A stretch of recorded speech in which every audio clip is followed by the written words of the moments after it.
Hello everybody, good evening and welcome to the United Stand. This is your latest Manchester United news show on this evening show with the United Stand legends and me, Mark Goldbridge. Hello to Alex Park, who's been a member for 6 months.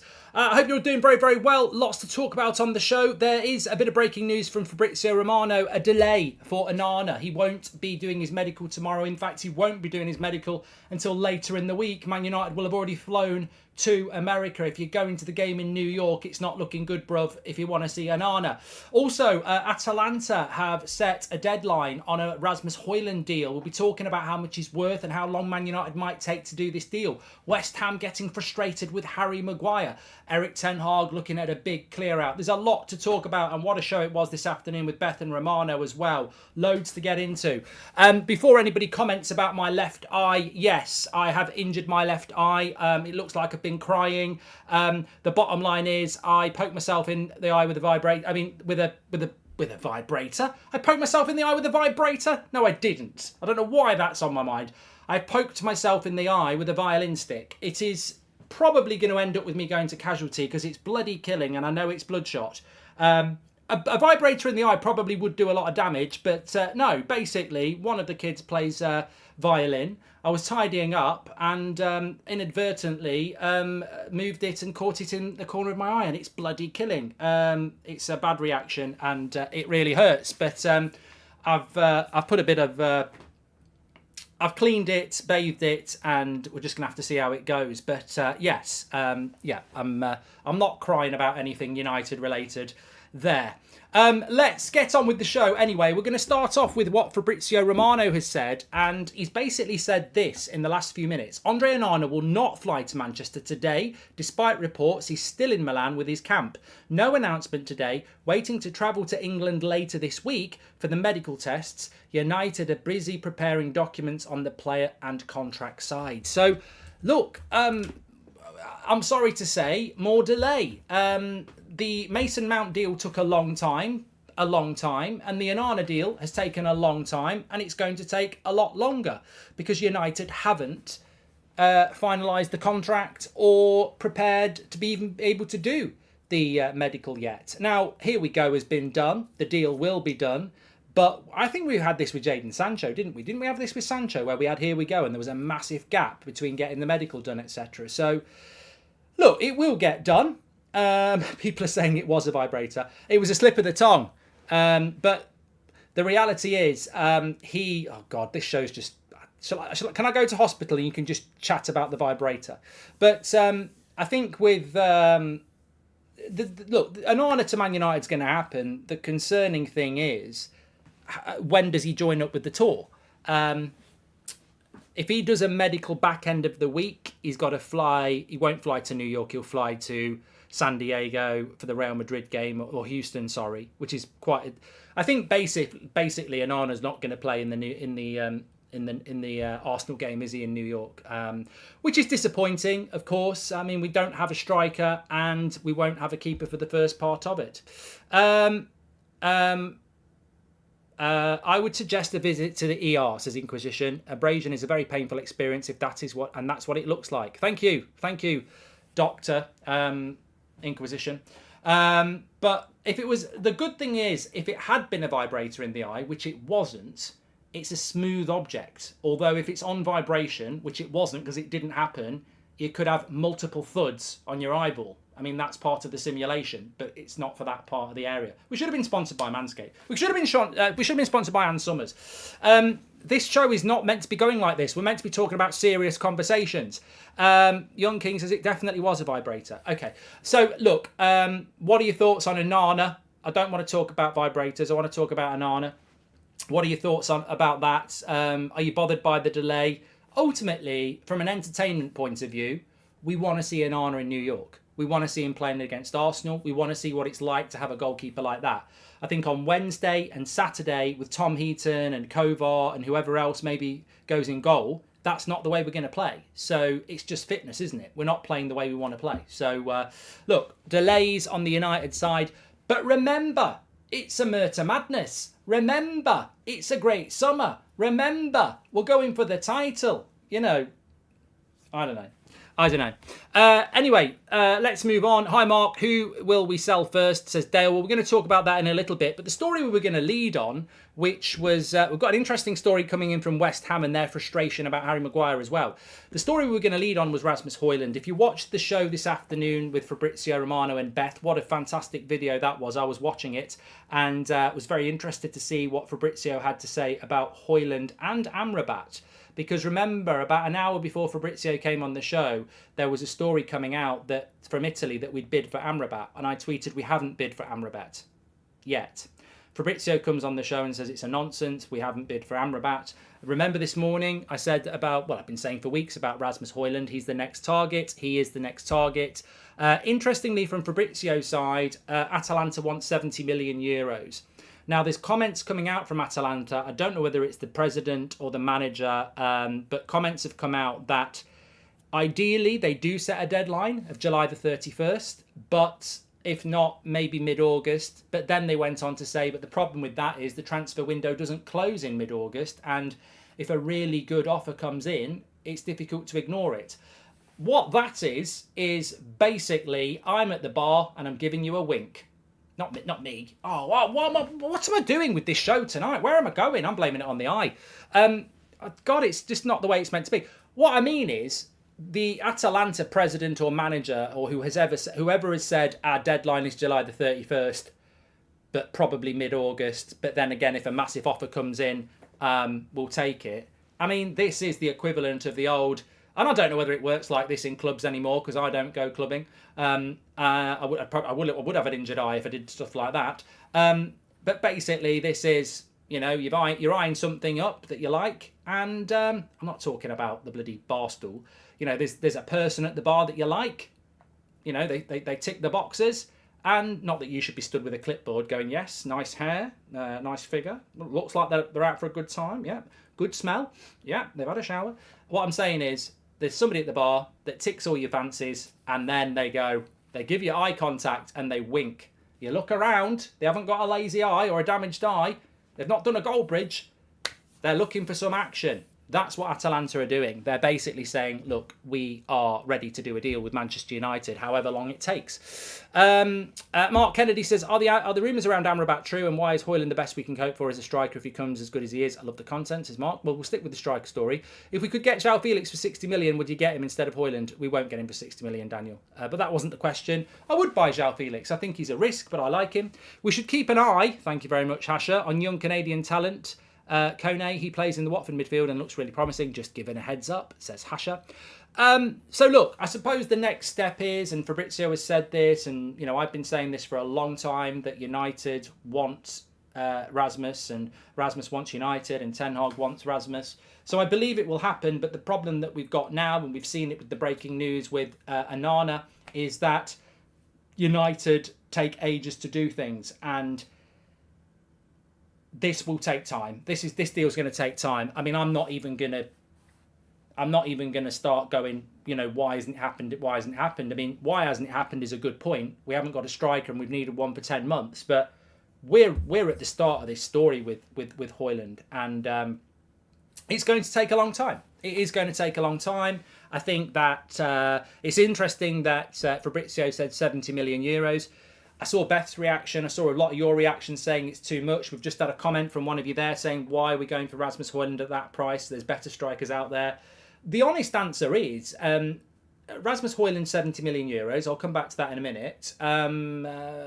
Muani, probably a little bit more than that. Maybe 70, 80 million euros. Mason, thank you very much for your super chat.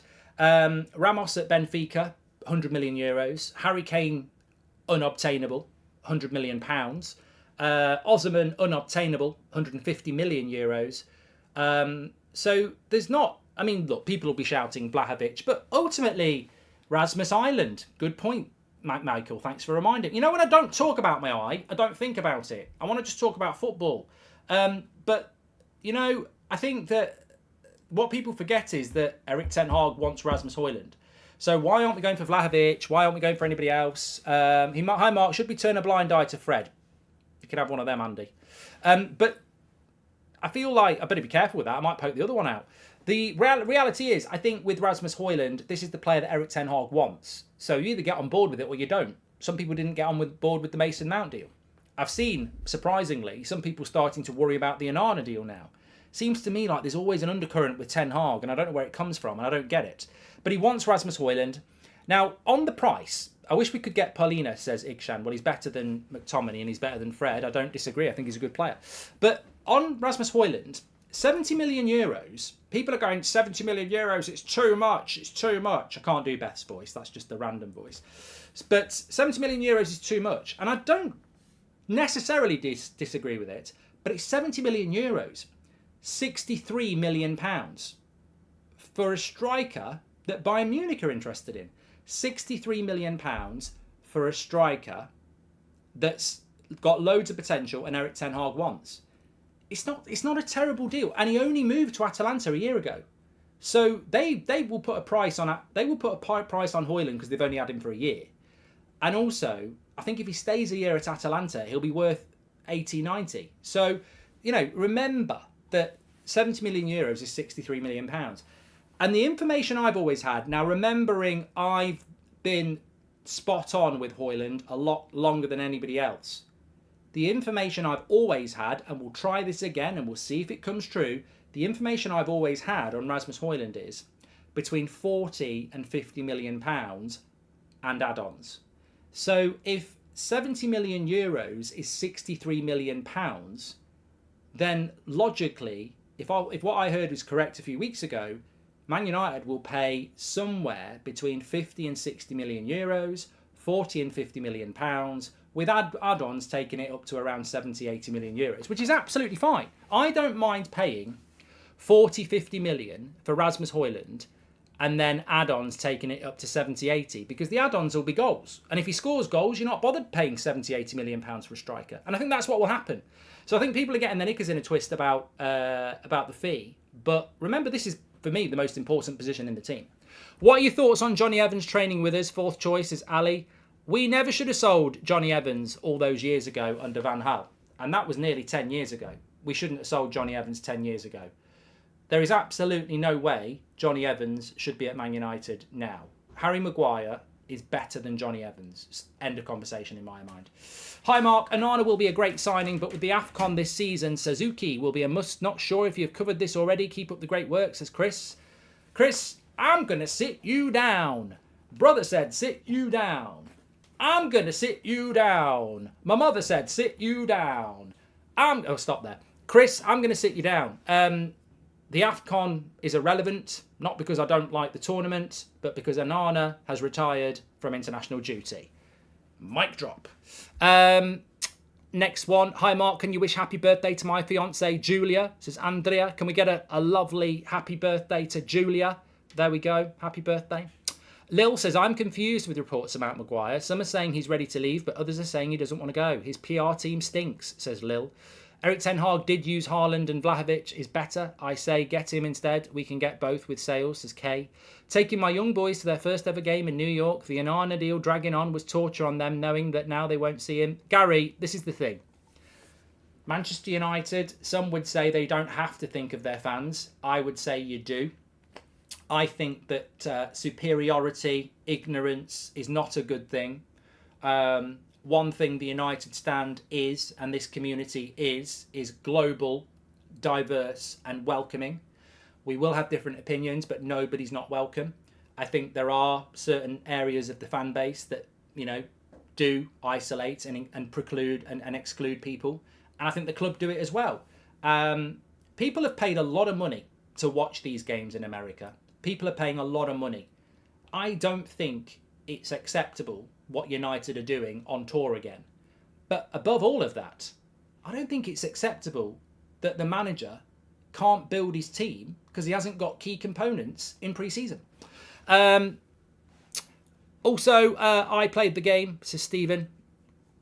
It's probably the best one yet. Is there any good strikers we can loan for backup strikers, says Darren. João Felix. And FIFA Crazy says, remember after Super League when Joel Glazer came out and stated there would be more communication with the fans, 6 weeks silence on the sale? Yeah, but he did do a Zoom call, FIFA Crazy, let's be fair. There was a comment in there about Harry Maguire. I will give you the latest on Harry Maguire. Am I confused by what's happening? Look, you speak to people, you listen to people 24 hours from him being stripped of the captaincy, the vast majority of reporters are saying it's time to go. Good reporters like Henry Winter, etc., respecting Maguire but saying it's obvious he needs to go.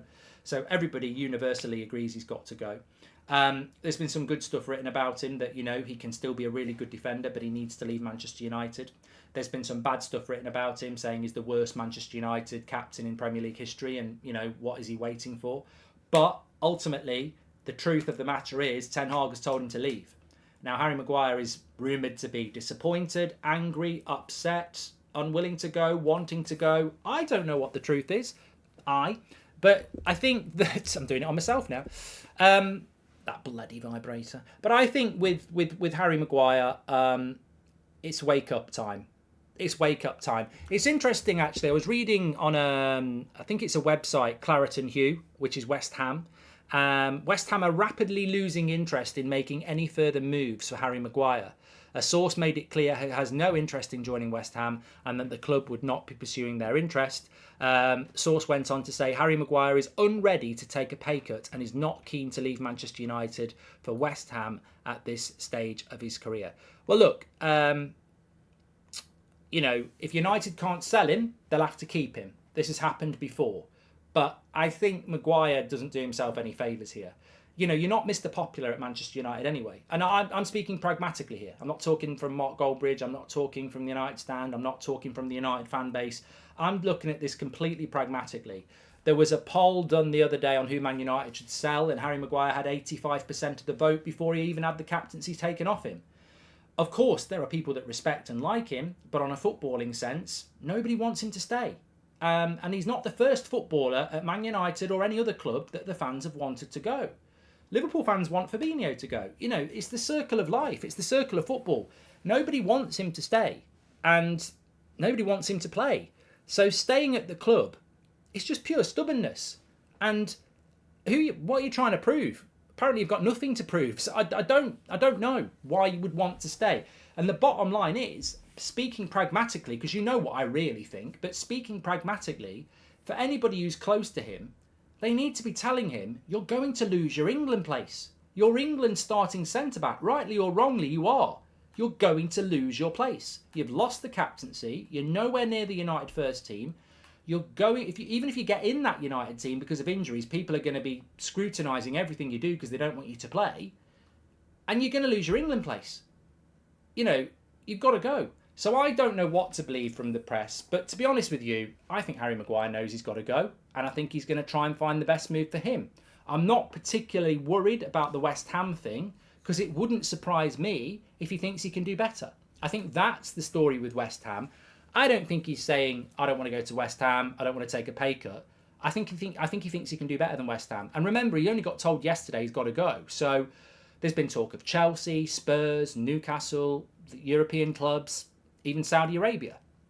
So Harry Maguire won't go to Saudi Arabia because of his England place. But he's right to say, I'm not going to jump in the first lifeboat that's there. There might be a better one. And I think that's what's happening with Maguire, and time will tell. But the big step is that he's been told to go. He's now got to speak to his agents and try and find a decent move. And, I think he's probably looking a bit better than West Ham at the moment, with all due respect to West Ham, where I think he'd be a good player. Greetings from America, Mark. Love your work. Sorry if I missed any information on this, but will United stand be holding any events in New York or Vegas? Says Christopher. Oh, Christopher, don't speak to me about this. So New York, we had something lined up. Really, really good hospitality. People had been really, really great. United are hardly in bloody New York. So the flights from, I don't think you can get a direct flight from Scotland because we're going from Heathrow. Get into New York, then there's the United game, then they're flying off straight away. So we couldn't do that. So we are going to do a New York date, but it won't be in relation to the tour. Obviously, then you've got Wrexham in San Diego and Real Madrid in Houston. So the big problem we've had is that the tour, we will be on the tour. Like Adam's going to be on the tour, he's going to be at the games, everything like that. But the big problem we've had is that we wanted to take the whole team of us over there. But they're moving so quickly, United. I mean, they're literally only there 2 weeks. And it's just, we're a small team. Our success is you. You've made this channel what it is. But we are what we are. We're just fans. We're a small team that still just happens to be the biggest fan content creator in the world. So, you know, it's been a bit difficult and it's been very disappointing. But, you know, we do what we do and we are what we are. And sometimes you've got to know your limits, haven't you? You know, some people will say, aha, you can't do it, this, that and the other, because, you know, some people like to gloat about other people's misfortunes. And it has been really disappointing. And I don't know whether people have picked up on it, but over the last couple of weeks, I've been really disappointed by some of the stuff that we had planned. I find it really frustrating that, you know, we go on these tours and I've built this channel from nothing with you and I don't get to go on the tours. You know, I get really jealous of, over the years, these people that ultimately we pay to go out there and they get the time of a life. And, you know, it's me back here, sat in my bedroom or whatever people want to call it, not getting to go. And it's a chance of a lifetime. And we'd put a lot of work into it and I'm devastated, really. But I'm not going to tell the true story of where it went wrong because it would be unfair to put the blame at those people. But yeah, really disappointed by it. It is what it is, though. We'll have the watch-alongs. We'll have some good fun. On a plus side, it's taking me back to my roots because years ago, the Van Gaal days, we were getting up at 3-4 o'clock in the morning for Man United against Real Madrid pre-season. And we'll be doing it again. So that side of things, nostalgic, getting up in the early hours like many of you do. I'm looking forward to the watch-alongs, but yeah, I'll be lying if I said I'm not disappointed. But we will be there, and we will be doing stuff. But yeah, it's ultimately a little bit disappointing. Thank you for, but you know, apologies for that. Evening, Mark. I hope you're well. I need some Goldbridge motivation. And on top of that, I've been poked in the eye by a vibrator, a violin stick. That one was on purpose. Hi, Mark. Hope you're well. I need some Goldbridge motivation after rupturing my tendons in my ankle for a second time now, feeling like Martial, says Sam. Well, that's, yeah, God, I mean, God, that's a bit of balance for me there, you know, not getting to go on the tour compared to rupturing your ankles. I mean, that's real life problems. You know what, mate? If you want a little bit of motivation, you're the master of your own destiny. There's always somebody worse off than you. And ultimately, the best journeys are the hard journeys. And what I mean by that is nobody's ever given us anything on this community. Nobody's ever said, hey, we're Sky, do you want a bit of money? Or do you want to come on here and do that? You know, we've built this from nothing to where it is. Hard work is the journey. And you know what, every setback is a challenge that when you overcome it, you feel like you've actually done something. Respect to those people in life who get handed things on a plate. But I would never want that. You know, when I look back upon my life.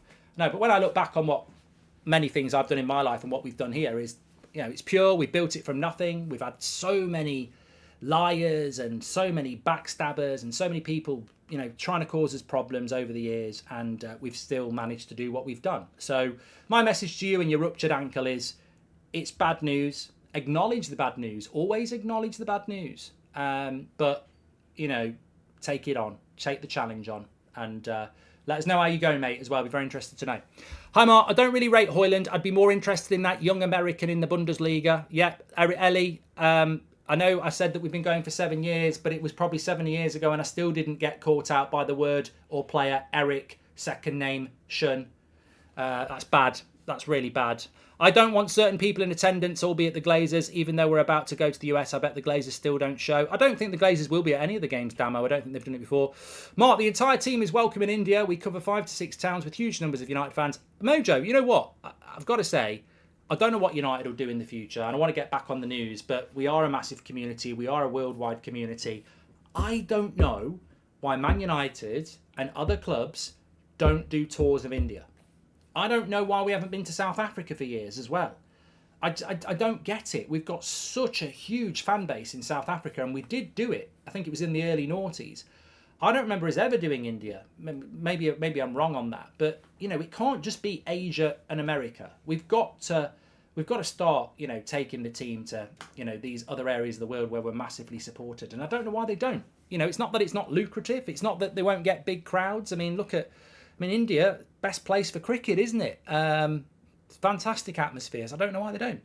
Mark, and I certainly want us to get out on the world tour and do a few United stand shows, and I'd love to go there as well. You should have seen it coming, Mark, just like United's transfer window, says Jonathan. And is there any good players to watch out for at Lyon who are playing on Wednesday, says Darren? Don't know. I don't know. I won't be doing a preview of the Lyon game because I don't really believe in previews for pre-season. I don't even believe in previews for the Community Shield. I don't even believe in previews for playing Luton. No, I'm joking, Luton. But no, I mean, look, I don't know. I mean, I look forward to watching the pre-season games, and hopefully we'll see, Casemiro and co and Rashford playing. But it's about fitness, isn't it, and building something. If I was a criminal, I'd be smiling if you were the eyewitness, as the genius knows. It's hilarious. It's absolutely hilarious. Anyway, let's get back onto the news, because there is a lot of news to get through. So we've spoken about the Harry Maguire stuff there. Marcus Rashford has signed his new 5-year contract. We spoke about this morning. Apparently, people are talking about the wages. I don't know why.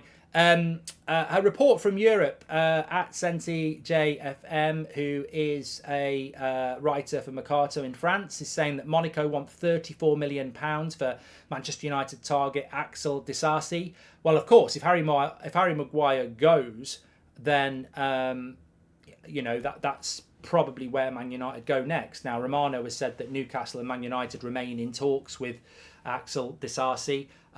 He said that Newcastle are not as advanced as some people think, and Man United remain in the race. This is a player that we've been looking at for a long time. He was always the number 2 to Kim Min-jae, who was obviously the priority that we missed out upon. I think that it's one to monitor, but it's probably not one that's going to happen anytime soon. I think it's very obvious that Manchester United's focus at the moment is Rasmus Hojlund, and they probably just about have the money for that. But I think what we're going to see over the next few days, Leo says, "Hi Mark, I'm sure Hojlund will be a good player, but as he's a developmental striker, can you see Rashford being the main striker next season?" Says Leo. I'm going to come back to that, because I've got a theory about Mount, Eriksen and Bruno playing in the same team. But if I was to predict the next couple of weeks, and maybe this puts people's mind at ease, maybe it distresses people, I think maybe 2-3 weeks Rasmus Hojlund comes in. I genuinely think 2 or 3 weeks. I don't like that, but I do. And I think in the immediate future, the interesting thing will be the outgoings. I can't see why Dean Henderson goes to the USA. I'd be disgusted if that happens. I think Dean Henderson would be disgusted if that happened. It's a waste of time. He doesn't want to be a reserve goalkeeper. So Henderson's got to go, and he's got to go this week. Fred, again, no point. No point going to America. He needs to find a move. He's for sale. Alanga, the same, has got to go. So I think Alanga, Fred and Henderson, you've got to be looking to get rid of them in the next week. Certainly the next 2 weeks. You raise 20... 15 maybe for Fred, another 15. You raise 50 million quid there. And as soon as you've got that 50 million quid, I think then you can get Amrabat. I think United have got enough for Hojlund, and I think that what they bring in from other players moves them towards other players. So I think that the next 2 or 3 weeks will be Hojlund coming in, how many we can sell, and then you go for Amrabat. And then by the time 3 weeks has passed, you hope that Harry Maguire's found a move.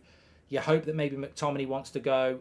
A couple of others, and that's when you go and get your centre back, and I think that's the window done, and I think that's how it's going to play out. I think we've got 31 days in August, another 14, so we've got about 6 weeks until the transfer window closes. In fact, it's probably 6 weeks on Wednesday or something stupid like that. In that 6 weeks, I think half of it takes you to get Hojlund, half of it takes you to get a few players out, and then the final 3 weeks, it's about, can we get another midfielder? Can we get a centre-back and sell a couple of other players? And I think that's how the window goes.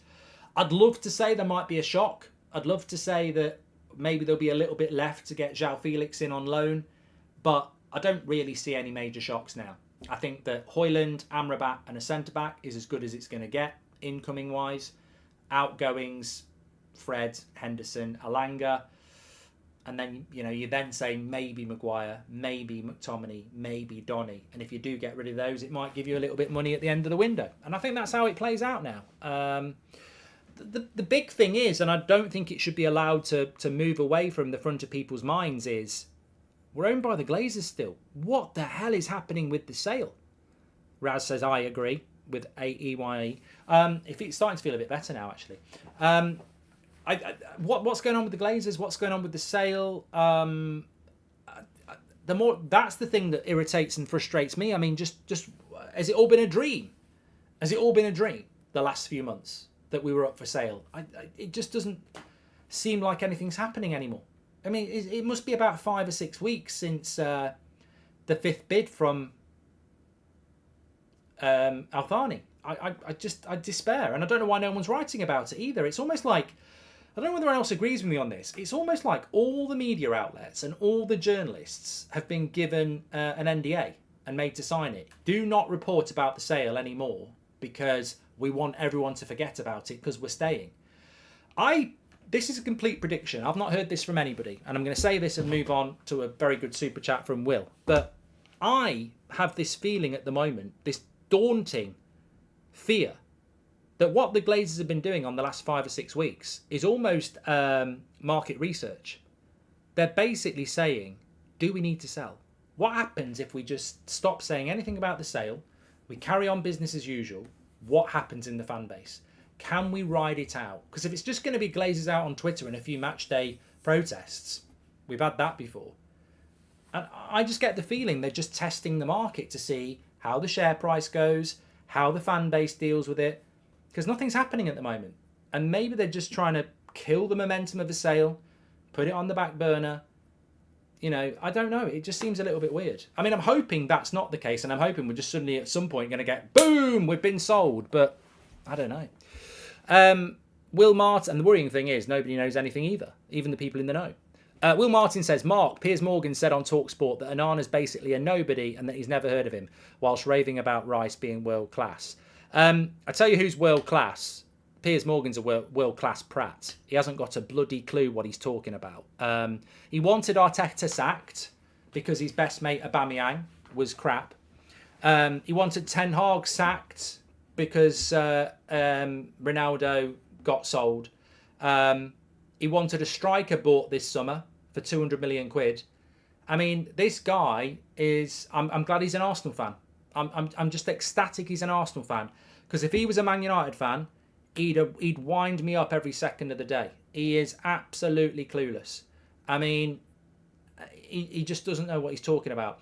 And of course he's never heard of ONANA because he's never probably watched football outside of his bloody living room where he watches Arsenal. I know how many people haven't watched ONANA because when I said on TalkSport yesterday, I believe he comes into this league as one of the best goalkeepers in the league based on his pedigree, I got people saying, you're talking nonsense. You've never watched him more than 5 times. I've done more than 5 watch-alongs with ONANA on it for a start. Definitely. So I don't know what people are talking about. I don't think they know anything about ONANA. And that's absolutely fine. You don't have to watch football in other countries. You don't have to watch Champions League football. But it's the same. It's the Martinez effect. It's ignorance. It's predicting a player's going to fail when you've got no idea what he does. As I said on TalkSport, his save rate is better than the best keepers in the Premier League last season. His distribution is better than every goalkeeper in the Premier League last season. Aerially, coming for crosses, he's right up there with the best in the Premier League. People think he's just a goalkeeper who does, keepy-ups and tries and takes people on. They've got no idea. No idea at all. And of course they're going to pile the pressure on him, but let them do it. And the scary thing about this thing is that I actually think Declan Rice is a good signing. I think Timber's a good signing because you know what? I don't need to consume my football by being a relic football fan who comes up with stupid conversations like Rashford's better than Saka or Saka's better than Rashford. Saka's a fantastic player. Rashford's a fantastic player. I don't need to discuss who's the better player. They play in different positions for a start. Declan Rice is a fantastic signing. Why are people taking a pop at ONANA? It's just ridiculous. It's ridiculous. And that's your relic football fan. That's where fan content was 5 or 6 years ago, arguing about something you haven't got a bloody clue about. Why can't we just compete in a world of football where I'm proud of the Premier League? I love watching football and Man United's my team and I can look at another club and say, you know what, Declan Rice, what a fantastic signing. It's just childish conversation. Caleb, welcome to the thank you very much for your super chat. I think you should whack Piers Morgan in the eye with the violin, says Taylor. And Gustav, welcome to the members club there. Just talking on the striker situation, somebody before was saying, do you think that Marcus Rashford will be the striker next season? Away from the sale, and my eye is starting to feel a lot better now. I think, I wish I could stop saying I. Goldbridge thinks that's even worse. That's even more prattish. Speaking in the third person, Goldbridge mused.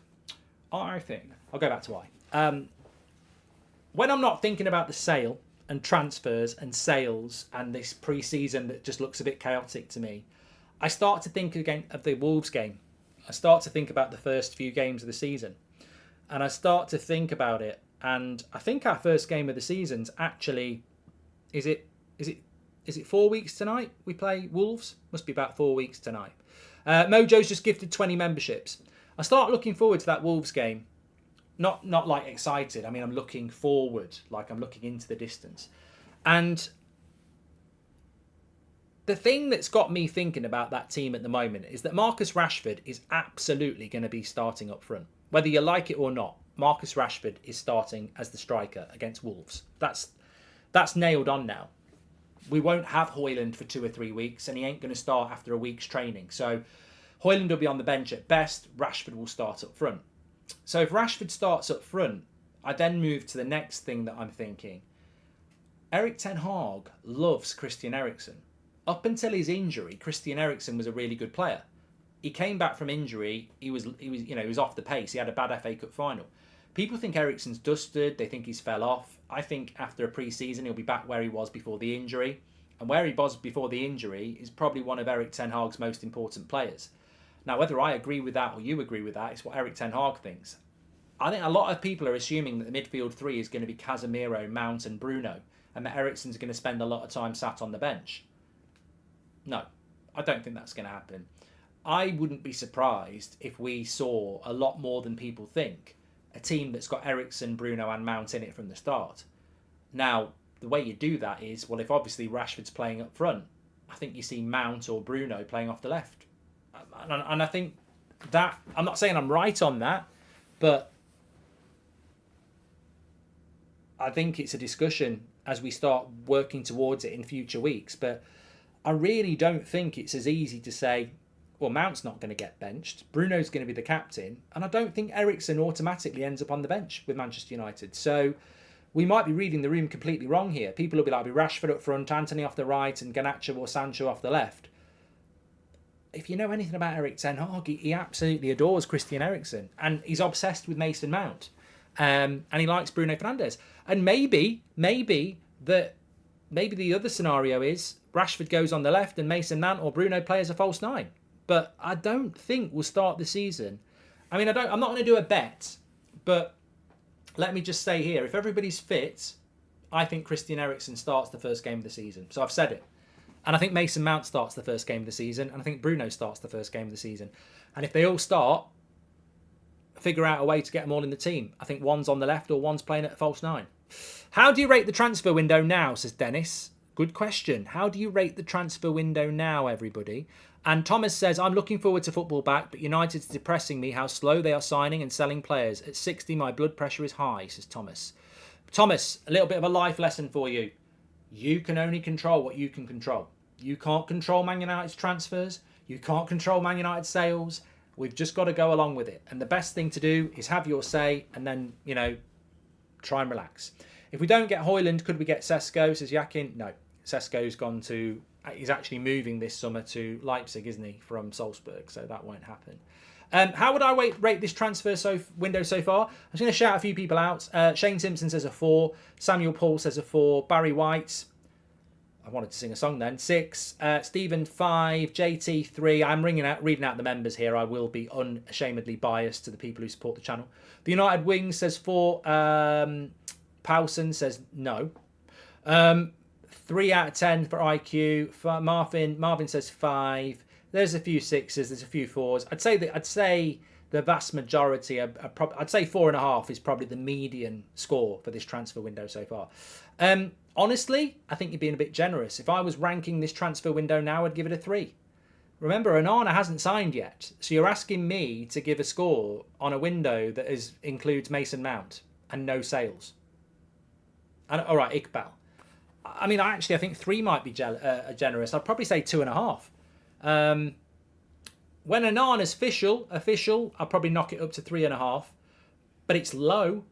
It's low. It's Mason Mount. It's Iqbal out. And it's the 17th of July and we're heading on tour in 2 days. I don't think that's very good. I don't think it's very good at all. And to give a bit of context there, if our summer transfer window ends up being ONANA, Suzuki, Amrabat, Mount, Hojlund, and we sell Fred, Henderson, Maguire, Donny, McTominay, I'd still only give it a 7 because it was meant to be Kane, Kim Min-jae, Rabiot, Mount, ONANA, Suzuki.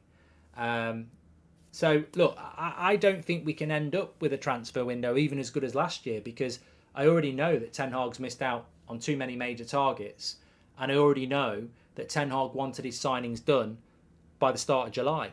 So, through no fault of his own, they failed. I mean, Erik Ten Hag said it himself publicly, we want the deals done by the start of July. It's not happened. So, as far as the transfer window goes at the moment, I think it's a fail. I think Mount's a great player. Probably not great. I think Onana's a great signing. I think Mount's a great signing because it's what Ten Hag wanted. But at the moment, you're asking me to rank on a guess. We will spend 200 million. I guarantee that will happen on August the 31st. You'll add it up and we'll be there or thereabouts at 200 million. But my principle is, and I've been saying it to you for years, it's not what you've spent on August the 31st. It's how efficiently you spend it. Arsenal, most of their deals are done and they're going on tour with new signings. Man United, hardly any of our deals are done and we're going on tour. So at this moment in time, and that was the question, I'd give it 2.5, 3 at max. And remember, Onana's not signed yet. He will, but he hasn't yet, and he's going to miss some of the tour because of it. If we get Hojlund, 10 out of 10 from a Dane, says Gustav. Welcome to the members club, Matt. Appreciate that from Matt. Appreciate that. Thank you very much. Thank you very much. Eric needs to throw a wobbler. What good would it do? You know. But look, Eric's doing a good job. Eric's out there doing his thing. He's telling people to leave. He's trying to get things moving. But interesting. Just looking at an article here from the Mail, actually, Simon Jones in the Mail. Man United, with regards to Rasmus Hojlund, an offer of around 65 million may bear fruit in the pursuit. Well, that rhymes. 65 million is more than 70 million euros, by the way. 70 million euros is what? 63 million? So, and look, I don't disagree with what Simon Jones is saying there. I don't disagree with what Fabrizio Romano said about 70 million euros. And Fabrizio is not my source around Hojlund, by the way. But I just feel that they're not putting add-ons in. I think the 70 million euros and the 65 million pounds, I think that includes add-ons. I don't think we're going to pay 70 million euros plus add-ons because you get into ridiculous money there. That's just what I think. Love's got the world in motion, and I can't believe it's true. Let me see what's happening here.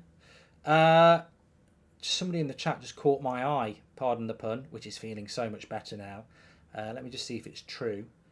There we go.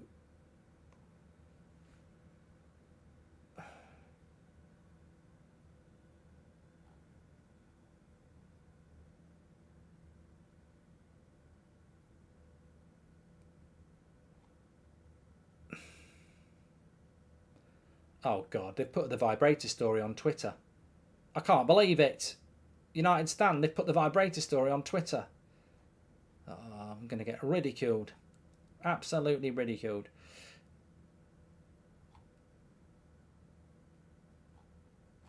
There we go. Goldbridge has gone a bit too quiet here. Get back in the chat. Mark, what did the United Stand crew say to you, says Damo? Oh, I don't know what that means. I don't know what that means.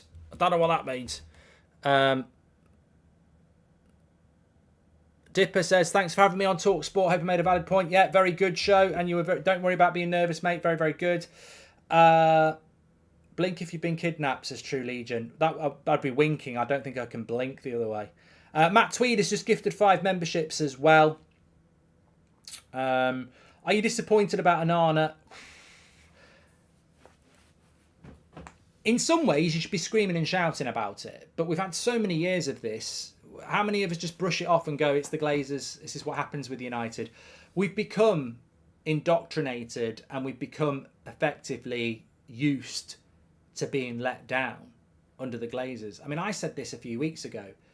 One of the things I look forward to the most about new owners is that we're so used to incompetence that it's a bit like what happened with Newcastle and Mike Ashley, didn't it? They had Mike Ashley, who was an incompetent owner. The Saudi Arabians took over. They brought in Dan Ashworth from Brighton. Their recruitment, Eddie Howe, the way the club's run. You know, Newcastle fans just love what's happening to them because their club is being run so well. And I think with this ONANA thing, and it's happened before, the delays, the lack of sales, I don't think many of us get angry about it. I think we get frustrated. Aye, Captain, says Damo. Thanks, good one. I just think we're so used to it. And I think if we got Love Island, Red Devil, probably a little bit early there, 10 minutes too early, we've just become used to this sort of inefficiency and incompetence and delay because that's who owns Manchester United. I think one of the refreshing things about a new ownership would be to remove the debt and actually try and buy players. But I think there'd be, I mean, effectively, I think United under new owners, it's like driving in a car with no petrol. I think a new owner would be like putting petrol in that car. I think it would just be such a big difference. But who knows when that's going to happen. Mark, I spy with my sore eye, Glazers out, says Rory. You shouldn't be joking about the eye when I'm talking about something serious. And it's definitely, it doesn't feel as sore anymore. So I'm taking that as a positive. Anyway, look, I'm fed up of being ridiculed. And although we've got 9 minutes left of the show where I would normally talk, I am just thinking I might just go and bathe my eye in a minute. So unless you can think of good topics, I'm going to end the show in a moment. Please do smash a like on the video, by the way. Make sure you subscribe to the channel. We are on the road to 1.7 million. And if you want me to, I'll film 9 minutes talking to you about how great this community is in a minute. For 70 million, we could get Vlahovic. Paul, respect. But I've got to be honest. Maybe I come across because I'm so behind Erik ten Hag. And I have said it in the past. I said it with Mourinho. I said it with Ollie. Why are we spending this money on this player when we could spend it on another? So it's nothing wrong with Paul saying that. But all I can say is, we said at the start of June, well, I said at the start of the June, hotter than the sun, Rasmus Hojlund, before anybody. And I will keep saying that because when he does sign, I want this community to take the win on the great source we had and the fact that we were ahead of the game. But it's all right to say you want Vlahovic. It's all right to say you want Ramos. But the bottom line is Erik ten Hag wants Hojlund. That's what Erik ten Hag wants. And he's the manager of Manchester United. So nobody's saying that there's not other options out there. I mean, Mitrovic, says Kieran. I mean, Mitrovic is apparently going to go to Saudi Arabia. There are other options. You could wait till January for Ivan Toney. But Erik ten Hag wants Rasmus Hojlund. And I think it's really obvious why he wants him. He's a talented player. But also, I don't care whether you're playing FIFA career mode, Football Manager, you're lucky enough to be a coach yourself. There is something inside every coach that would rather buy Rasmus Hojlund and turn him into one of the best strikers in the world than be given Harry Kane. And I think that's what this is all about. It's a financial thing because I think Ten Hag would get Harry Kane if he could, but everybody, and it symbolises what Man United is. Everybody loves the idea of bringing in a talent and being part of that reason that they go. I mean, it's the Sir Alex and Ronaldo scenario, isn't it? When Sir Alex Ferguson brought Ronaldo to Manchester United, he was a winger with potential and he left the best player in the world. So I think that's what we're looking at with Erik ten Hag here. Rasmus Hojlund's not the complete article. Anyone who says he is a liar. But the potential in the player is what Erik ten Hag wants. And that's what I want in my manager. I want a manager like Pep Guardiola, like Jurgen Klopp, who buys a player and turns them into something else. Solskjaer wouldn't have had a clue how to do it. Mourinho never wanted to do it. We've got a coach that develops players. This time last year, we had a team, a disgrace, a toxic waste of talent that had imploded on itself and you know, served up the worst ever Premier League season in our history. Some of those players were rejuvenated by Erik ten Hag. Bruno Fernandes, Marcus Rashford, Luke Shaw, David De Gea, Aaron Wan-Bissaka, Dalot, players that weren't bought in, that just were rejuvenated by a manager that knows how to coach and develop. So I think Rasmus Hojlund's about that. There's no doubt he'd have loved Osman, he would have loved Harry Kane, but I think he's looked at it and gone, well, if I can't get those, I like the look of Ramos, I like the look of Vlahovic, and I like the look of Mawani. But in Rasmus Hojlund, for the same money or a little bit less, I think I can make him better than them players in 2 years. Are you ending early to watch Love Island, says Kevin? Never. And I heard a story that Sir Alex had issues with the former owners, which contributed to the sale of the club to the Glazers. Could you confirm this, says FIFA Crazy? One of the weirdest super chats I've ever had. I don't profess to... Look, I'll put my hands up in the air and say that when Man United got taken over by the Glazers, unfortunately, I was one of those ignorant fans that didn't take enough notice to it. And those people that did and kicked up a fuss are the heroes of this story, because they saw what was coming, they were vocal about it, and not enough people listened to them and backed them. There's a lot of interesting story about that, but it's a little bit like Empire Strikes Back, the Star Wars film. It's an interesting story, but it doesn't have a happy ending. Sir Alex Ferguson's role in it, I'd be lying if I said thoroughly what happened. I believe it all started going wrong because of the ownership of a horse and shareholders from Ireland that sort of created a vacuum in the club. But there's better minds than me that can explain that. And ultimately, whatever part Sir Alex Ferguson had in it, or anybody else had in it, the biggest blame lies with the people who bought the football club and facilitated them in buying the football club, of which Ed Woodward, Richard Arnold, Matt Judge apparently were involved in that. But the main issue was Malcolm Glazer and his plan to buy a football club on debt and bleed it dry. And the whys and wheres of how that happened can be disputed for as long as anybody likes. But 20 years on, we're still in that, well, nearly 20 years on, we're still in that, well, no, not 20 years on. Yeah, nearly 20 years on. We're still in this position. And that's terrifying, isn't it? And that's a sad story.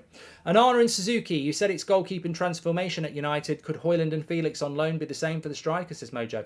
It's interesting, I saw, I'm going on a little bit longer than I wanted to here, but I had a bit of a debate, and it was a debate on Twitter today. I don't understand why people think if you disagree with their opinion, it has to turn into toxic hate. I saw a compilation, a very good compilation put together very, very well, but I completely disagreed with it. And it was basically highlighting that Varane is the next problem in the team because he can't pass out from the back. And I basically said, so Varane's the new De Gea. Is this what the hipsters are doing now? Because the hipsters are the people who clip stuff up and basically just do what I do. They just put an opinion, but they do it over, video clips that they don't have the rights to and images they don't have the rights to, and they make it look all funky. But ultimately, I can make Messi look shit in 30 seconds. I can find Messi misplacing a pass, falling over, blasting a shot over the bar.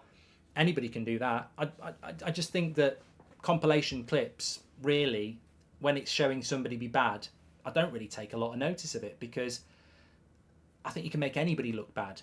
But this clip was basically saying that Varane, good player, but is part of the problem at Man United. I predicted this was going to happen a couple of weeks ago. I just don't... you know what? I do not agree with this. I think Varane last season was unbelievable. I think when you look at his performances in some games, it was incredible. I thought away in the new camp, he was amazing. And I think if you're now starting to pick apart Varane's game because you think he's the biggest weakness because he doesn't pass out from the back as well as you'd like, I just completely disagree with this. In my opinion, I completely disagree with this. If you are saying that one of our best defenders... Look, people don't... Who was responsible for the clean sheets? Because it's not De Gea, apparently, and now we're saying it's not Varane. So it wasn't just Martinez and Casemiro. I think Varane had a very good season last night. I still think he's one of the best centre-backs in the world. But if you think that Varane's part of a problem in that team because of his passing, can I just say, and I like Varane and I like these players, Marcus Rashford and Antony don't create. They shoot too much. Bruno doesn't create. He shoots too much. We don't have a replacement for Casemiro. And the number 8, which we haven't seen Mount yet, but I don't think he will be massively good at this, is not physical enough. So if you want to say Varane's the next problem in that team, I absolutely think those players I've mentioned are problems as well then. And more importantly, passing out from the back is not going to change a fundamental problem that United have. We are terrible at keeping possession in the final third, and we treat the ball like a hot potato and shoot as soon as we get it. So no matter how good we are at playing out from the back, when that ball hits the front three, that's the next area for me. And I'm not saying let's change the personnel, but I watched United for a lot of games last season. We very rarely keep good possession in the final third like many top teams do. And when we're in the final third, we're always, it's like it's a time bomb. Shoot, find a pass. There's no patience. And I think that's the next thing for Manchester United. So if I really hope it's not going to happen, but if we're going to single out Varane now and start going after him, fine, that's your opinion. But I can't believe that that's the next thing that people want to look at. And if they get rid of Varane, what they're going to go for next? Casemiro. I mean, it's just weird to me. But it's all about opinion. But absolutely, at some point, you've got to acknowledge it. And Ten Hag acknowledges it. Our problem is the front three. Our problem is scoring goals. Our problem is patience in the final third. Our problem is creativity in the final third. That is the next thing he needs to solve. That is the priority. And that's why he's trying to buy a striker. What are the chances of some players who were under Ollie may regress in Eric Ten Hag's second year, says Stephen? Oh, I don't know. Never really thought about it like that. Mojo, thanks for gifting the 20 memberships. Thank you very much. Okay, well, I've overrun a little bit. The Love Island crew will be angry, but I actually quite enjoyed that conversation. It's always worth hanging in there, isn't it? It's always worth, staying on a little bit. Absolute legends. Thank you very much. Really appreciated the show and supporting me through my hour of need with my eye. I'm going to go and rest it now. Take care, everyone. We'll be back in the morning, of course, and please smash a like on the video and subscribe. I'll take care. You take care. Stay safe. Speak to you in a bit. I think it's looking a bit better now,